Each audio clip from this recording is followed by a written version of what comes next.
Hey guys, അങ്ങനെ മാവേലിക്കര എത്തി. ഞാനാണ് ചായ കുടിച്ച് ശ്രീരാഘവനോട് വീട്ടിൽ നിൽക്കുമായിരുന്നു. അവൻ അതേ വന്ന്. നീ അവന്റെ മുഖത്തോട്ടം നോക്കിക്കേ, ഒരു പോലീസിന്റെ ലുക്ക് ഇല്ലേ? അവൻ പറഞ്ഞ് വണ്ടിയിൽ എണ്ണ കയറുന്നു. അങ്ങനെ നേരെ പോയി പമ്പിൽ പോയി പെട്രോളൊക്കെ അടിച്ച് ഇപ്പം തന്നെ സമയം ലേറ്റായി. പിന്നെ സ്വാഭാവികമായിട്ട് എപ്പോഴും ഞങ്ങൾ ലേറ്റ് ആകുമ്പോൾ ബാക്ക് സൈഡ് വരെ കയറുന്നത്.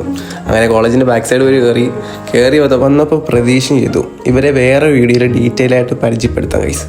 അദ്വൈത് പറയുന്നത് എന്തൊക്കെയോ പറയുന്നുണ്ട്, ഒന്നും മനസ്സിലാകുന്നില്ല ഗൈസ്. അദ്വൈതാണ് എൻ്റെ യൂട്യൂബ് ചാനൽ നെയിം ബോർഡ് എഴുതുമ്പോൾ മെലീസ ഫ്രണ്ടിൽ. അവൾ ക്യാമറ ഉണ്ടെങ്കിൽ വിടത്തില്ല, അതിന് മുന്നേ കാണുള്ളൂ. ക്യാൻറ്റീനിൽ കയറിയ പോയി ഗ്രീൻ ആപ്പിൾ കുടിക്കാമെന്ന് വിചാരിച്ചു. അങ്ങനെ ഗ്രീൻ ആപ്പിളൊക്കെ കുടിച്ച് അങ്ങനെ അതും കഴിഞ്ഞ് നേരെ ക്ലാസ്സിലോട്ട് കയറിയപ്പോൾ ഞാൻ എല്ലാവരും കാണിക്കാൻ നോക്കി. പ്രതീക്ഷ എൻ്റെ ക്യാമറയുടെ ഫ്രണ്ടിൽ നിൽക്കുന്നു. പിന്നെ പുള്ളിങ്കോ പ്ലസ്വിന് അവിടെ എന്തൊക്കെയോ യോയോ കാണിക്കുന്നുണ്ട്. ഹനുമാൻ്റെ ഫിഗറും പിടിച്ചോണ്ടിരിക്കുന്നതാണ് നമ്മുടെ ജെറോം.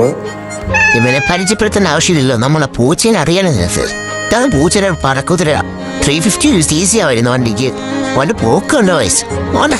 അങ്ങനെ ക്ലാസ്സൊക്കെ കഴിഞ്ഞ് നേരെ പോയി ചായ കുടിച്ചു കഴിഞ്ഞിട്ട് ഒരു 8:30 ആയപ്പോൾ ജിമ്മിൽ പോയി. ഇന്നത്തെ വർക്കൗട്ട് ഷോർട്ടറും ബൈസുമായിരുന്നു. അതെല്ലാം കഴിഞ്ഞ് നേരെ വീട്ടിൽ വന്നു. ചോറുണ്ട് കുറച്ച് നേരം ഇരുന്ന് നേരെ പോയി ക്രിയാറ്റിൻ കഴിച്ച് കഴിഞ്ഞ് നേരെ പോയി കിടന്നങ്ങ്. Okay, bye guys.